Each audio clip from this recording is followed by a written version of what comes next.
ở đang ngồi mà dục bàn phần năng chật mà chạy đá phải chỉ mặc lỗ chiêng đây mới tay này hai khmol cái mà mang crom men nghe thế hay mà dục to su na mà mang phần năng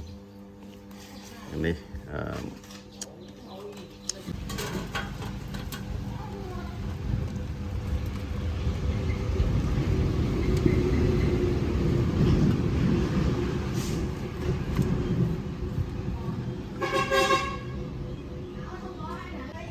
này môn đường dương vô lính dương sò rồi xem ad về hái sò thật đại màn tích đấy sò thật đại hái liền xem ad về ở chè sàn mà tắc pi tắc tới ai đã linh đậm pong mà này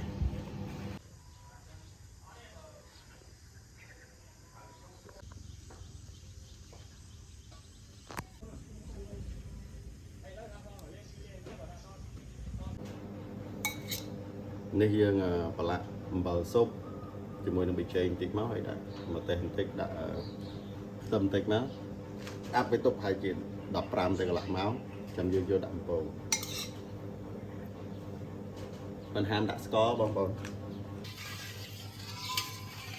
យើងទៅខ្លាញ់យើងឡើងក្តៅឡើងហុយចឹងណា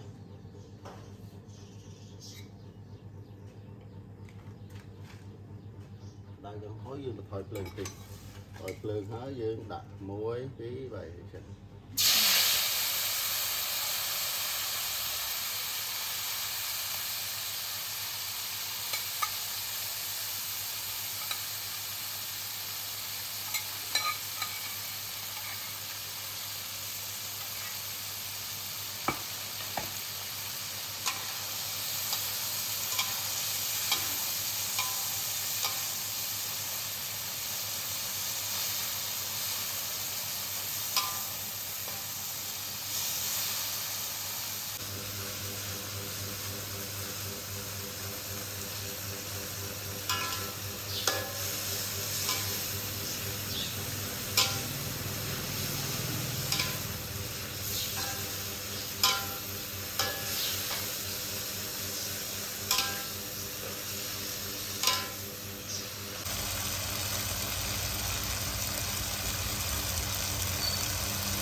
នេះយើងលី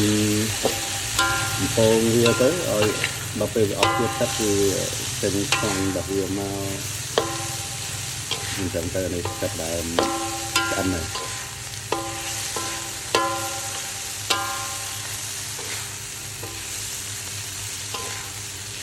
ហើយយើងអាចភ្លក់ទៅបើមិនជាទៅរសជាតិយើងអាចថែមអំបិលបាន